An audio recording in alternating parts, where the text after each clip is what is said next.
성경을 보면 눈에 보이지 않는 두 가지 신이 있고 두 가지 사람이 있습니다. 신은 눈에 보이지 않지만 사람은 눈에 보입니다. 그렇다면 이 두 가지 신은 무엇이 다를까요? 먼저 하나님의 신을 살펴보겠습니다.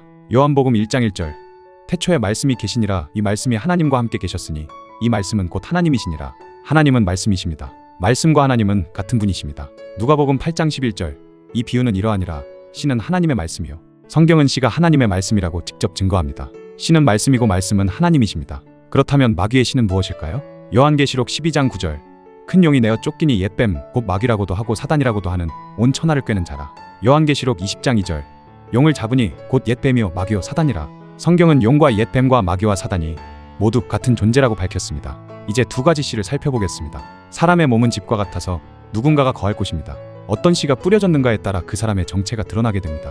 성경은 두 가지 씨를 명확히 구분합니다. 요한일서 3장 9절 하나님께로서 난 자마다 죄를 짓지 아니하나니 이는 하나님의 씨가 그의 속에 거하며 저도 범죄치 못하는 것은 하나님께로서 났습니다. 하나님의 씨가 그 안에 있는 자는 하나님께로서 난 자입니다. 하나님의 씨는 하나님의 말씀입니다. 이 말씀이 사람 안에 거하면 그 사람은 하나님의 자녀가 됩니다.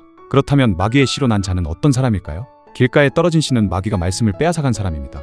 누가복음 8장 12절 길가에 있다는 것은 말씀을 들은 자니 이에 마귀가 와서 그들로 믿어 구원을 얻지 못하게 하려고 말씀을 그 마음에서 빼앗는 것이요 마귀는 하나님의 말씀을 사람의 마음에서 빼앗아갑니다. 그리하여 그 사람 안에 마귀의 씨를 심는 것입니다.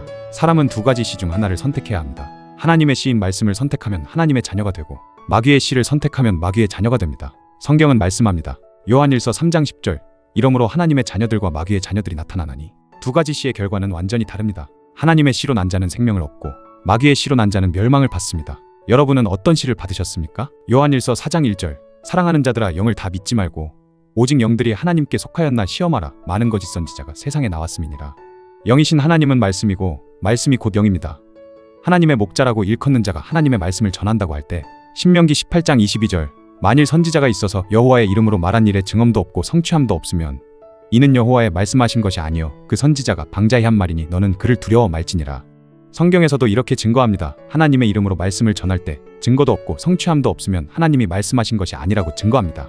여러분이 다니시는 교회의 목자가 하나님의 말씀을 증거와 성취함을 증거하면서 말씀을 전파하나요? 증언과 성취를 증거하지 않고 말한다면 그것은 하나님의 말씀이 아니요 그 목자의 생각이고 사람의 계명입니다. 성경에 없는 말은 곧 비진리이기 때문입니다. 하나님의 말씀을 마음에 지키어 인내로 결실하는 자가 되시길 바랍니다. 구독과 좋아요는 말씀 전하는 큰 힘이 됩니다.